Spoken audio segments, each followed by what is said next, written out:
చూస్తున్న ఈ వీడియోలో అబ్బాయి అయితే టికెట్ అయితే తీసుకోలేదు. ట్రైన్ అయితే ఎక్కేసాడు.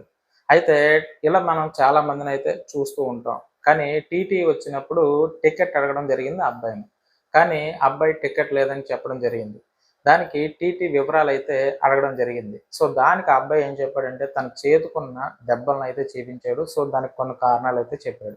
అయితే అతను చెప్పిన కారణాలన్నీ విని తను నమ్మి ఏం చేశారంటే తనకి టికెట్ అయితే ఇవ్వడం జరిగింది. అంతే కాకుండా అబ్బాయిని "ఏమన్నా తిన్నావా?" లేదా అని అడిగి తను తినడానికి కొంచెం కొన్ని ప్యాకెట్లు అంటే మీరు చూస్తున్నారు కదా వీడియోలో అల్పాహారం ప్యాకెట్లయితే ఇవ్వడం జరిగింది. దాంతో పాటు తను తాగడానికి ఒక వాటర్ బాటిల్ కూడా ఇప్పించడం జరిగింది. అంతటితో ఆగకుండా ఆ టీటీ గారు అబ్బాయి అంటే ట్రైన్ దిగిన తర్వాత తన ఊరు వెళ్ళడానికి కూడా డబ్బులు సాయం చేయడం జరిగింది. సో, మనం ఇటువంటి టీటీలని చూడడం చాలా అరుదనమాట. సో, ఇక్కడ టీటీ గారైతే మానవత్వం చూపించడం జరిగింది. సో, ఇది మీకు నచ్చితే ఒక లైక్ అయితే కొట్టండి.